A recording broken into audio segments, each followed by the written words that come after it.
autor, Paul Virilio, como é a noção de tempo após a introdução de novas tecnologias em nosso cotidiano? As transformações ocorridas na nossa sociedade contemporânea, desencadeadas pelas novas tecnologias de comunicação e informação, transformaram o nosso modo de viver e têm mudado também os nossos conceitos de tempo e espaço. O que importa não é o real captado pelos órgãos dos sentidos, mas o real modificado pela informação mediatizada, que chega até nós por meio da informação dos mais variados meios de comunicação. A tela se tornou lugar, o ponto para o qual convergem todos os meios de comunicação. O tempo é o volume.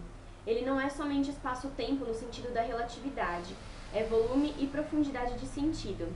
E a chegada de um tempo mundial único, que quebra a multiplicidade dos tempos locais, significa a perda considerável da geografia e da história.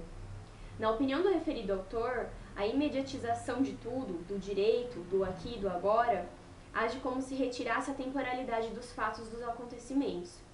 O presente da história é um fato, isso é, a imediaticidade do presente tem prioridade sobre o passado e sobre o futuro. O tempo deixou de ser linear. Passado, presente e futuro fundem-se num só, com a ajuda das novas tecnologias. Para Virilio, o que existe é um buraco no tempo, o tempo real da transmissão instantânea. Informações e dados são transmitidos simultaneamente, contrariando a antiga noção de tempo que era necessário para as coisas acontecerem.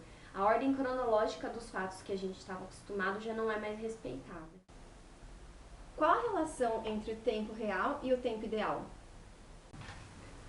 O Virilio, ele critica a eliminação dos espaços que a velocidade da luz causa. Onde altera as relações tradicionais entre as pessoas.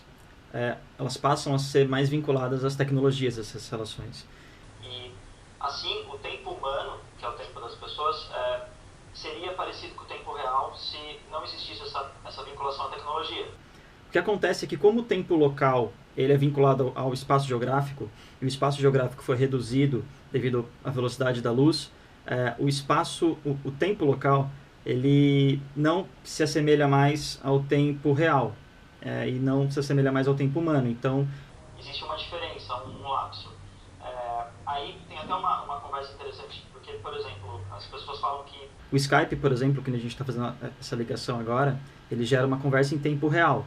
Mas o tempo real, então, está vinculado à internet e ao virtual e à velocidade da luz, e não mais ao tempo real do ser humano.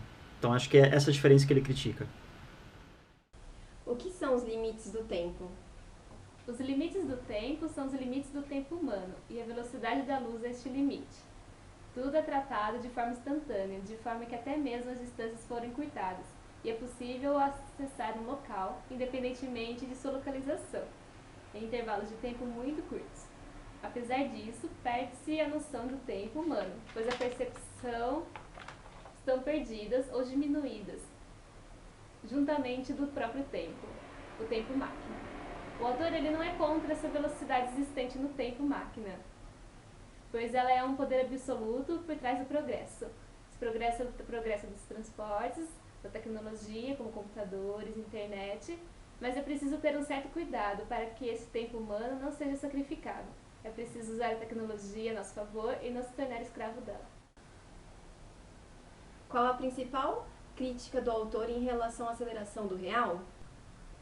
A partir da revolução dos transportes e das telecomunicações, a força, o impacto da aceleração da velocidade é utilizado para explicitar coisas que não estão na realidade pública, ou seja, no espaço real público, e sim no espaço privado, em algum lugar que antes eram transmitidas em tempo real, através das sociedades, até que se tornaram públicos de fato.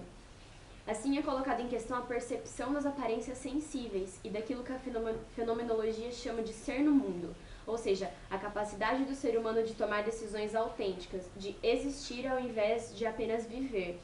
A intenção do autor é de unir o que foi separado, ou seja, a filosofia e a física.